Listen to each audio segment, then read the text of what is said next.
Blood in the stool म्हणजे मोशनमध्ये रक्त येत आहे, तशा पेशंटमध्ये प्रत्येकाला कोलोनोस्कोपी असते का? कशा पद्धतीने तुम्ही अप्रोच कोलोनोस्कोपीचं देता? सो इथे ही हिस्ट्री खूप महत्वाची ठरते.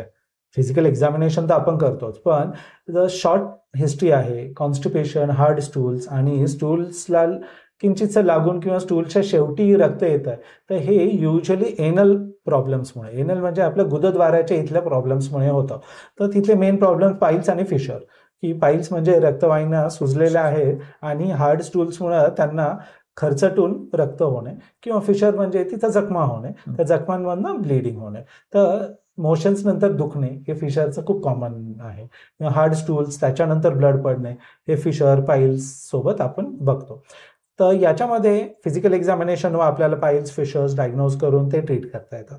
ते ट्रीट करूनही जर प्रॉब्लेम चालूच राहिला तर कोलोनोस्कोपी आतमध्ये काही आहे का, कारण गुदद्वाराची इथं बाहेरून एक्झामिनेशन शक्य आहे, पण आतमधलं जे काही इंटेस्टाईनमध्ये प्रॉब्लेम्स आहेत हे बाहेरून दिसणं शक्य नाही.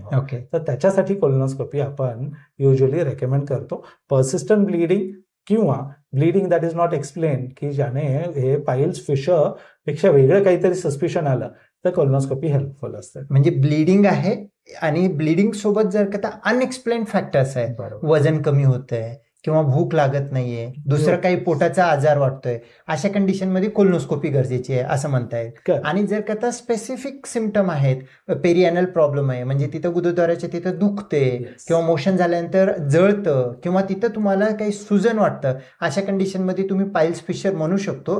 पण जर का ते पर्सिस्टंट राहिलं तर कोलोनोस्कोपीची गरज आहे असं सांगता येतं.